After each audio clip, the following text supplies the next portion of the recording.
अगर थोड़ी देर पहले तुम आ जाते ना तो अपनी आंखों से देखते कि क्या तमाशा लगाया इन दोनों ने मिलकर।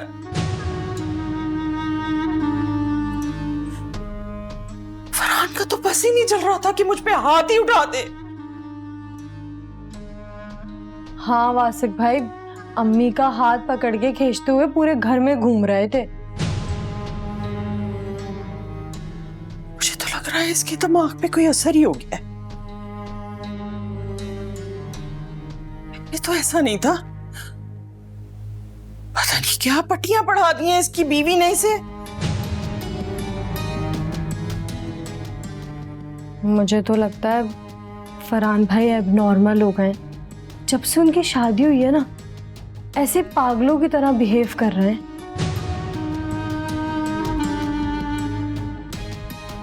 अम्मी ने कुछ कह दिया तो भाभी को थप्पड़ मार दिया, और अगर आप शाउट हो गए अम्मी पर तो आप पर हमला कर दिया, और अगर भाभी ने कान भर दिए तो अम्मी पर चिल्ला दिए।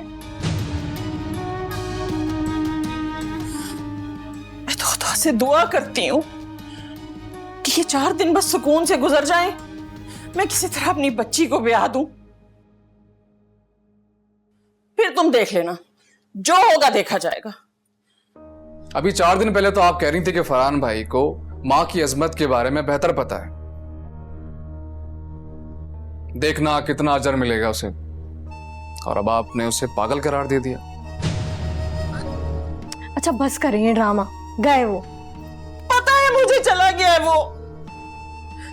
तुम्हें क्या लगता है मैं कोई ड्रामा कर रही हूं? पहली बार फरहान ने बदसलूकी की है मेरे साथ। मुझे लग रहा था मेरा बेटा नहीं दुश्मन हो जैसे, जो अपनी बीवी का बदला लेने आया हो मुझसे। हाथों में डाल लिया है उसकी बीवी ने उसको। लेकिन तुम देखना, मैं छोड़ूंगी नहीं इसको। इस मनहूस का मैं वो हाल करूंगी कि दुनिया इबरत पकड़ेगी। हदीका, तुम हमेशा सच्ची थी, तुम्हारी हर बात सच्ची थी और अच्छी भी थी। तुम हमेशा मुझे मेरी फैमिली से जुदा किए बगैर उनका भला चाहती थी, उनकी इज्जत करती थी, सबसे मोहब्बत करती थी। और सबसे बड़ी गलती है तुम्हारी है। और मैं सब कुछ जानते हुए, सब जानते हुए अपनी अम्मी की साइड लेता था, और ये सबसे बड़ी गलती थी मेरी। तुमने हमेशा मुझे एहसास दिलाया कि अपनी अम्मी की इज्जत करो, उनसे ऊंची आवाज में बात ना करो, उफ तक ना करो, जब तक हम अल्लाह के हुक्म को छोड़कर शैतान के हुक्म को हम पर नाफिज न करते। गलत, मैंने कभी नहीं कहा कि अपनी अम्मी पे चीखना चिल्लाना शुरू कर दे। अगर माँ का हुक्म अल्लाह के हुक्म के मुनाफी हो जाए तो सर झुकाकर माजरत की जाती है, गुस्सा नहीं किया जाता, ना ऐसे चिल्लाया जाता है। आप सारी बातें तो समझ गए हैं, लेकिन एक आखिरी बात समझ लें, जैसा आपने अम्मी के साथ सुलूक किया है वो अल्लाह को नापसंद है। आप अल्लाह के हुक्म के खिलाफ गए हैं। जाकर अम्मी से माफी मांगे,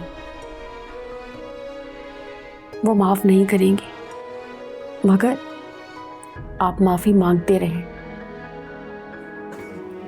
चाहे उसके लिए कोई भी कुर्बानी देनी पड़े। और हाँ, एक बात याद रखिएगा, कुर्बानी एक बेटे को देनी है, उसकी बीवी को नहीं।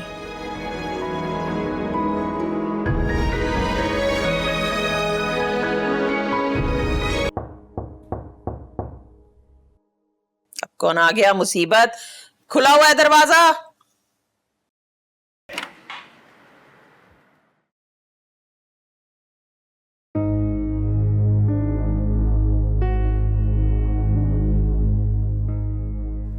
फरहान, तुम क्या बात है? मैं आपसे माफी मांगने आया हूं। माफी? क्यों? अब होश ठिकाने आ गए तुम्हारे?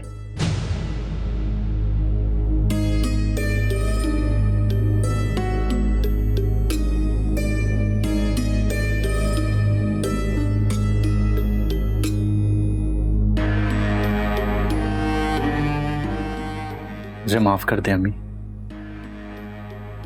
बीवी की बेजा हिमायत में उसे दिखाकर, उसे खुश करने के लिए मां की बेइज्जती करते हुए तुझे ख्याल नहीं आया? और अब बंद कमरे में माफी मांगने आ गया है।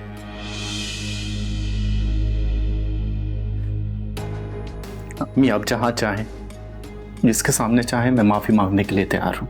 मैं तुझे माफ नहीं करूंगी फरहान। तूने मेरा दिल दुखाया है, अपनी मां का दिल दुखाया है, तुझे तो खुदा भी माफ नहीं करेगा।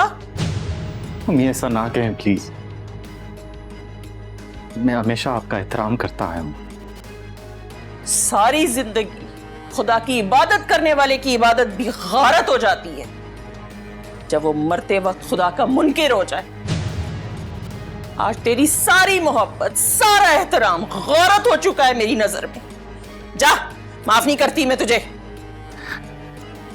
नहीं अम्मी ऐसा ना कहें प्लीज। प्लीज मुझे माफ कर दें प्लीज।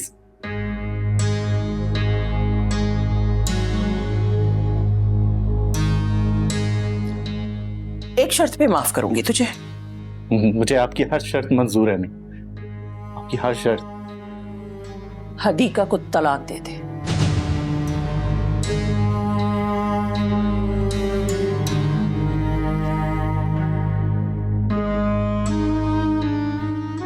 बदबख्त को इस घर से निकाल दे, मैं तुझे माफ कर दूंगी।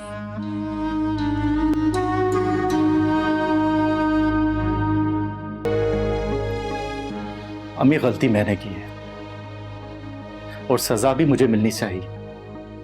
आप चाहे तो मेरा सर धड़ से अलग कर सकती है।